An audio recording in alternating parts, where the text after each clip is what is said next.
Today I'm doing a lecture online that's going to be on Blackboard.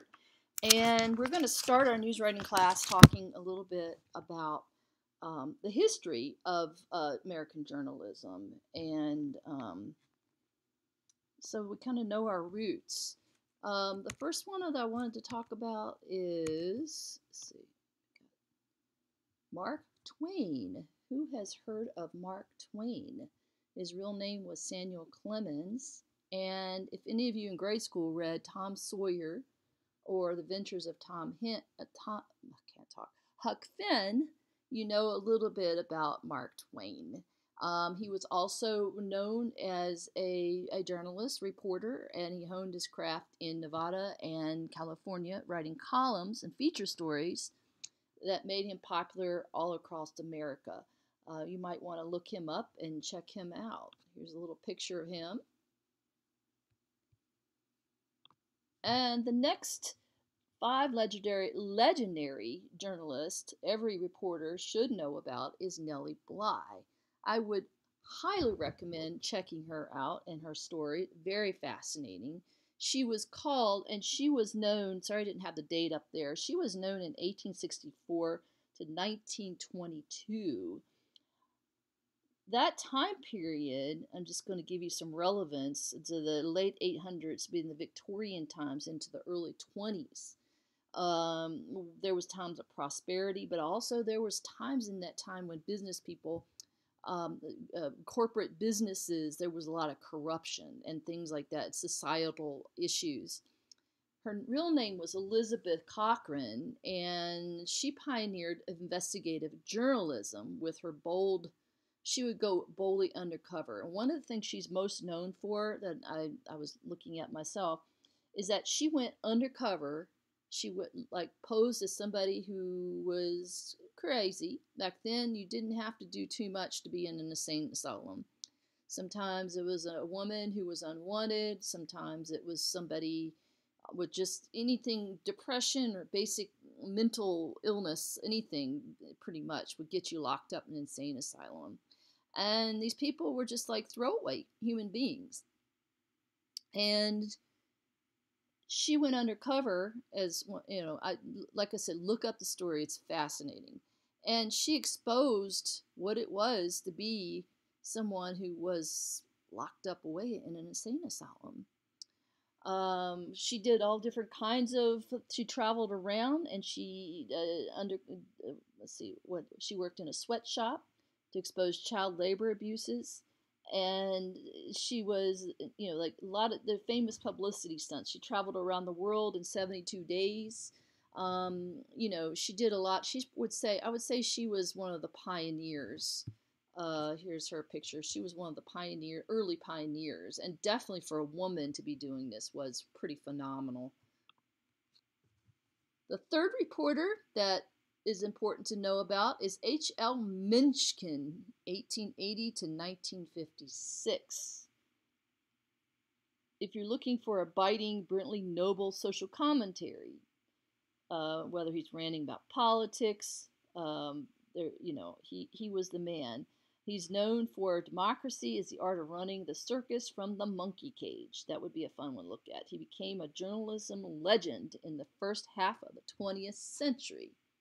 And there he is. He looks like the classic reporter. Oh, where do we get Ernest Hemingway? Ernest Hemingway. I think I missed something here. Okay, maybe I did. The other one that I wanted to talk about is Ernest Hemingway. He was a great novelist. Who has heard of some of his book? You probably read some in high school. My mind's not coming to my mind right now, but I'm sure you're thinking it. Oh, yes, Miss Cat. You're thinking of one right now, right? 1899 to 1961. It's on the edge of my brain. I can't think of it. He was a great novelist, and he was also a journalist, which a lot of writers may have wanted to be novelists, and maybe they had to earn their living as being a reporter. He covered a lot of crimes and fire for the Kansas City Star. And as you know, or you may not know, Ernest Hemingway had An exceptional command of the English language and the way he used the English language. Here's Ernest Hemingway. The next one that would be important to know is Hunter S. Thompson. Now, this is a new one for me, and it's just one that I looked up. He is known for gonzo journalism. It's a kind of journalism without claims of objectivity. Now, when I looked him up, I realized that he lost his parents at an early age, and he had something happened to him. He had to go to jail. He was really he seems like a real character.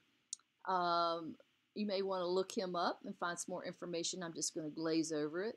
It's off. The gonzo journalism is a style that is written without claims of objectivity, including the reporter as part of the story via first-person narrative.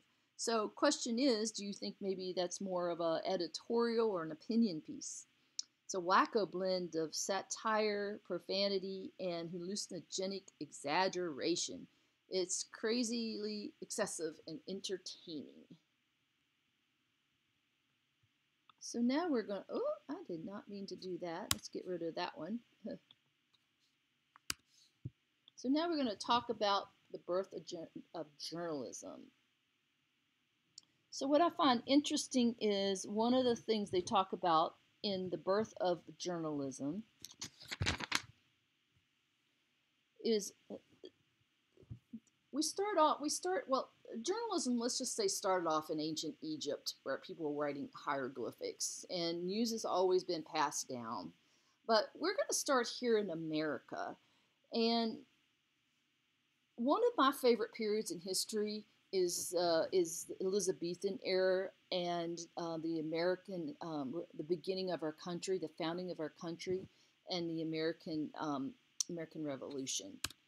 And there was a gentleman named Benjamin Harris, and he was a printer who'd been jailed in London for his subversive writings, which means the government was censoring what he was writing. So he fled to Boston, like many people did, in 1689, and there he wrote a spelling primer, and he ran a successful bookshop. And then in 1690, he produced the first and only issue of Public Occurrences, both foreign and domestic. This was a small newspaper. It was now what I find fascinating was now the printing press wasn't printed yet the way it was in the 19th century. So I'm sure this was a very basic type of press in that time. But they printed the paper on 3 pages, and the 4th was left blank, so that readers could add news and then pass the paper along. Harris failed to obtain a printing license, so the authorities claimed that the news was doubtful and uncertain, and as he criticized the military's policy, the governor shut him down. Well, that should probably be with a G there. And next, so what I find really fascinating, here are some excerpts from this newspaper, and I thought it was interesting. One of them's on a sex scandal involving the King of France. And who knows? It might have been a little exaggerated. Or the other had on a disease epidemic, the smallpox, which has been raging in Boston after a manner ever extraordinary, is now very much abated. The number of them have died in Boston by last visitation is about 320. It seized upon all sorts of people that came in the way of it, infected even children in the bellies of mothers that had themselves undergone the disease many years ago.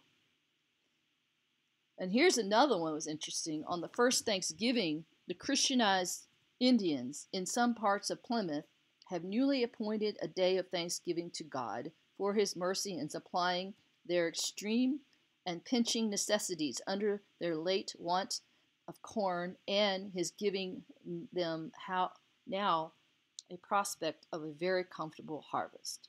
And then on the war with the Indians, whom Harris calls miserable savages. So there was a little biased in there. So, and then one of the other things I didn't put in here that I thought was really interesting is the first newspaper cartoon was Ben Franklin. He ran an editorial cartoon in his Pennsylvania Gazette in 1754. And in it, he has a snake. It says join or die. And the snake symbolizes American colonies, which needed to unite in self defense against the French and the Indians. You know, there was the French and Indian War in the middle of this, too. It later symbolized the colonies in their fight for independence from the British, and the design was incorporated into a nameplate into the influential Massachusetts Spy. So Franklin began his career as an apprentice at his brother's paper at the New England Courant, and he became a witty writer and bold editor. He was very popular. If all printers were determined not to print anything till they were sure it would offend nobody, there would be very little printed. There you go. There. Excuse me. Excuse me. So there you have it. Oops. So let me go back a second here for this other page. I want to talk about the Revolutionary War. So there were some important papers. I don't know if you remember your history, but there were some really important papers printed that influenced whether or not Americans would go, the colonists would go to war with the British, and so let me take you back. So in 1765, the British Parliament imposed a heavy tax on all the printed matter. It's called the Stamp Act. You do recall that from history, probably. Editors protested noisily because basically they were kind of shut them down because the newspaper had influence. So editors protested noisily, and the colonists united to force a repeal of the tax, which further weakened British control of colonial printers. Editors grew even bolder as the revolutionary debate heated up, exerting political influence and exhorting military action. Objectivity disappeared, and loyalist editors were driven out of business, while patriot editors filled their papers with news of rebellion and commentary. And the one that's most famous, if you know about it, you might want to look that up, is Thomas Paine's Common Sense. And I believe he was a humanist, and he was a notable journalist at the time. Isaiah Thomas was a master printer and an articulate agitator, which means that they were all about human rights and that every man should be free and they shouldn't be ruled by monarchy. And when he began publishing the Massachusetts Spy in 1770, it was nonpartisan, but by 1775, Thomas was demanding independence from England. And his account of the Battle of Lexington at the right, printed in newspapers throughout the colony, was a mix of outstanding reporting and pervasive propaganda. Now, here's a question that I have that I think about when I read this is how much fact do you think actually went into the paper? Do you think maybe it's maybe a bit like it is today? Like we'll talk more about narratives. Like, what kind of narrative do you think in order to get the colonists willing to put their lives on the line and their family and their sons to go to war, they would have had to have a certain narrative. Like, I don't know if they had NPR or public radio or public television that gives both parts of the story and says, now you decide. It sounds very much like these were very aristocrat men. They were men of means, and they were connected, and it was their agenda to make sure that women did, that we went to, we got our freedom from Britain. There was money to be made, mainly, but that's a whole discussion that we could talk about. There's some excerpts from the Massachusetts Spy in 1775, and Isaiah Thomas launches his eyewitness report on the Battle of Lexington with this article, which is very interesting. You might want to read it in your book. Let's see. So let's flip over a little bit here. Oops. So now we have news in the 19th century. Da, da, da, da. Have some sound effects here. So by the 19th century, we're talking, what, in the 1800s, we started becoming more of an industrialized nation, and we developed the penny press in the 1830s. It's a new approach to newspapering emerged, and it aimed at the interest of a common citizen, because these papers that were done in the 1700s during the Revolutionary War, they didn't have the same technology. So it was really well-to-do, and everybody couldn't read in that time also. So it was really the well-to-do man who could read that paper. Here we have more people. We have religion has spread in the New World, where the emphasis is learning to read the Bible. And so more people, there are more people here that are able to read and are reading papers. The penny press emerged in 1830, and it was a new way to the paper, and it aimed at real people, local news, sports, human interest stories about real people, and above all, crime. We all like to read about crime. So innovations in printing, we had cheaper paper, faster presses, and they made the news more affordable. So it was available like never before, especially in America's growing urban population, because we had more industrialization happening during that time. So we had the rise of the modern newsroom. The biggest and best newspaper hired and trained reporters to cover news in a professional way. So then we had, the penny press, marketing to the mass media. So next we have the age. I have a question. Do you think, whoops, here we go. A little bit out of order here. Which brings me to the age of yellow journalism. Has anybody heard about yellow journalism? I think it's fascinating because history does repeat itself. We have Trump in this era saying everything is, fake news, fake news. So the New York population exploded and it became the nation's media center. And this is in the late 1800s, the 1800s. The style of newspaper called yellow journalism. Basically, there were two editors who rose above the rest of the epic struggle for power and influence, Joseph Pulitzer and William Randolph Hearst, which are two major names in publishing today. Both men reshaped journalism in the late 1800s with a style of newspapering known as yellow journalism. So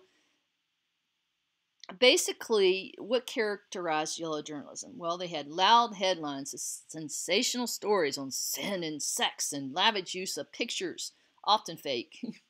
Sunday supplements full of crowd-pleasing comics and features. If you look through that, you'll see like things to make your hair grow, and you'll see all these crazy ads, that'll make you look 10 years younger, and very crazy things that you would really laugh at, but people then believed it, Publicity, they had used publicity stunts. That's where the era of Nellie Bly. And the rumors disguised as news, such as those that led the war with Spain. We had the Spanish War. I want to go back again and say something about when we went into the Civil War. This is also on here. Yes, in 1880. This is when we had the first photography printed in a newspaper. And I don't know if you've ever seen pictures of the Civil War, but it is one of the worst, bloodiest war. Is more people, more men, women, children, boys that died in this war. I mean, it was the kind of war where the two people would line up and just sort of run into each other and then shoot each other, and there'd be like piles of people. And you can find more photography in this war than any past war. And it was just horrifying, like people had their limbs sawed off when they got shot. It just left, it's just horrible. And you see more of that in the newspaper at that time. So here we go. Let's see.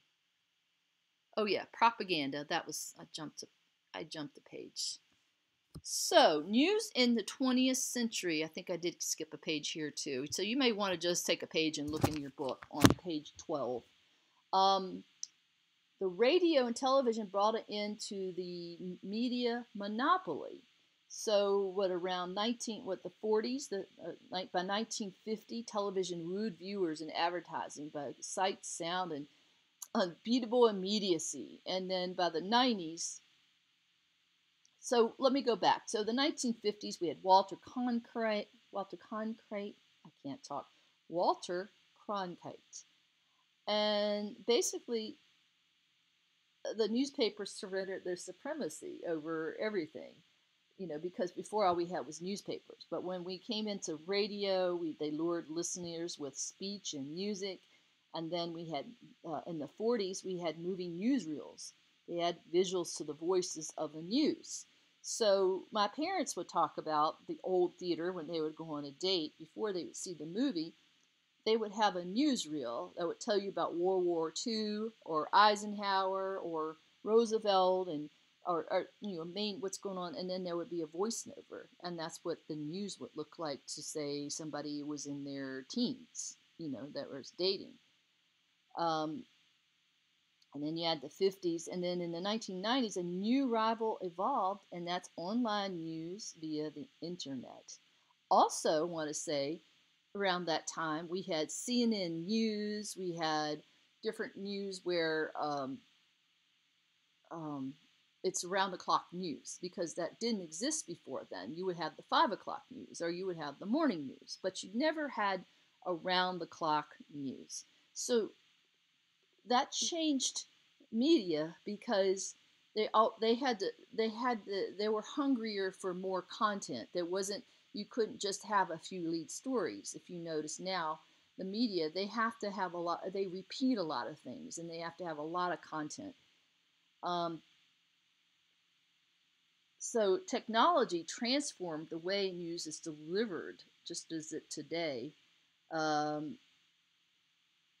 We have broader coverage, tighter writing. Many Americans now realize they don't need to work hard at reading, when they can easily absorb information by watching video and listening to music. So I think that's pretty interesting.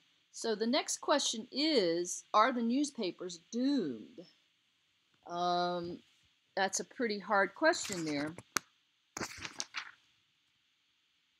that we should definitely talk about in class. Back in 2000, my memory is back in 2008 or so, newspapers started downsizing their staff. People were let go, and TV stations downsized, even news, to where they used to have a full crew that was, people behind the cameras running, and now they have robots that run the cameras. And TV news, they have a skeleton crew and no editors. You're your own editor, and you're uploading to the website, or the reporter's doing a lot of the work. So also with the effect of digital media now and cell phones, it incredibly changed how you see your news. I would even guess to ask you, where do you get your news? There's a statistic that says a lot of people get news from Facebook, and so that's and social media and Twitter, and so a lot of people ask, is that a credible source? So and the question is too, is that do we a lot of our news we don't pay for. So the real problem is for the newspapers. In other words, I'm reading it, isn't that the internet is, we want access to everything, and we want it now, and we want it for free. That's consumer's dream, but eventually it's going to collide with reality. Newspaper profits vanish, so will their product. So what does it mean that newspapers are doomed? And you see that all the time on newspaper now. Like if you watch like see if like a few articles on a newspaper, right? It'll ask you to now you can pay and you could get it for this much per month, and you're like, no, no, no, I want it for free. So so yeah, that's like a basic overview, and I would just like to ask you to read your book from it's quite a nice little quick overview from page 6 to page 15. And it's just a nice little way. This book is really nice, and it's really nice just to read through that. Anyway, well, I thank you for listening, and I can't wait to talk to you some more in class, and we'll go over it some more. Thank you, and have a good evening.